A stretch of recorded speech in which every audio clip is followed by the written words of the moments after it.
6 species in genus Eclipta. Eclipta, a humble plant with hidden depths. My name is Vu, and while I might not be a botanist by profession, I've always been fascinated by the natural world, particularly the plant kingdom. Lately, I've become intrigued by a genus of plants called Eclipta, a group of unassuming herbs that often go unnoticed despite their interesting properties and widespread distribution. These plants, belonging to the Asteraceae family, think sunflowers and daisies, are found in tropical and subtropical regions around the globe. They thrive in damp environments, often popping up along riverbanks, in marshes, and even as weeds in cultivated fields. You might walk right past them without a second glance, but once you get to know Eclipta, you'll find there's more to it than meets the eye. A closer look at Eclipta. One of the most striking features of Eclipta is its small, white flowers. They resemble miniature daisies, with a central disc surrounded by delicate white rays. The leaves are simple and lance-shaped, often with slightly serrated edges.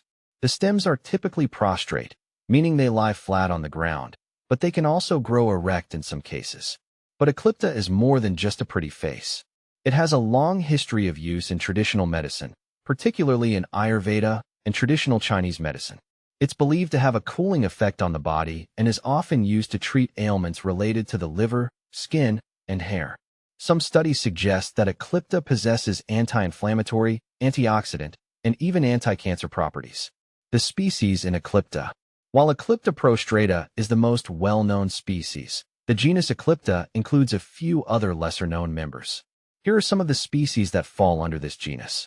Eclipta elaticarpa. This species is native to parts of Australia and is often found in tropical and subtropical regions.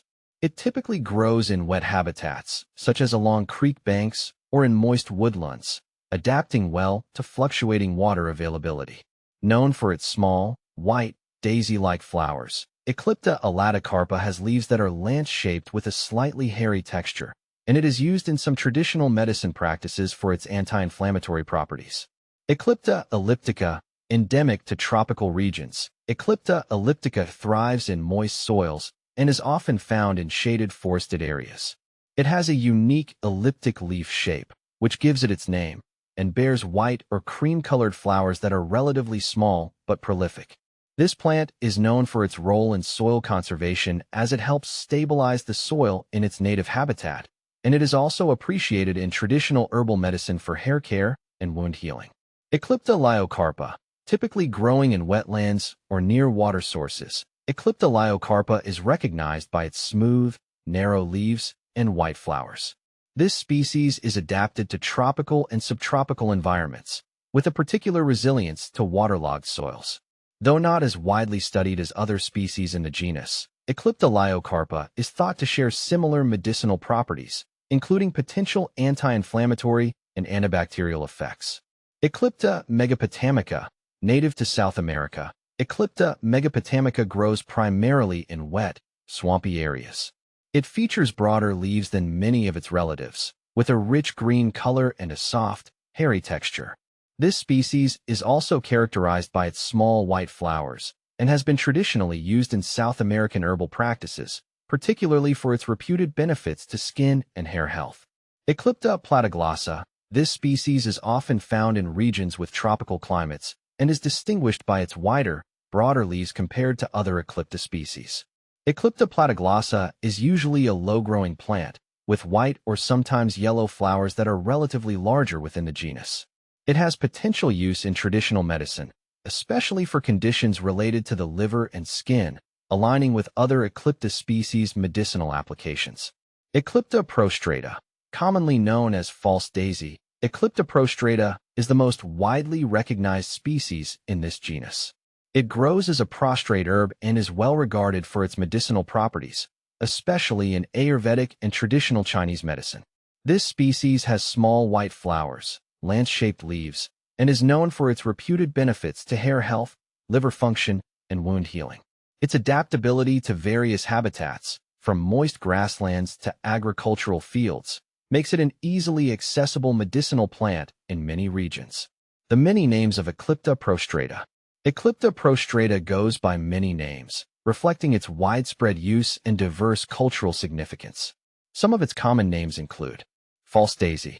This name highlights its resemblance to daisies, despite not belonging to the same genus. Yerba de Taja. This Spanish name translates to herb of the cut, referring to its traditional use in wound healing. Bhringraj. This Sanskrit name means king of hair, alluding to its reputation for promoting hair growth and preventing premature graying. Carriage. This Hindi name also refers to its hair-related benefits.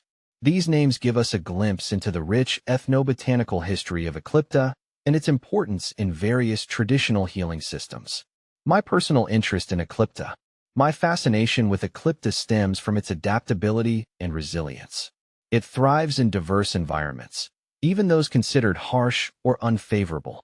This hardiness speaks to me on a deeper level, reminding me of the importance of perseverance and adaptability in the face of challenges. Moreover, I'm drawn to its medicinal potential. While more research is needed to fully understand its therapeutic benefits, the traditional uses of Eclipta are intriguing and suggest a promising future for this humble plant. In a world increasingly dominated by synthetic products, I find it refreshing to reconnect with nature and explore the healing potential of plants like Eclipta.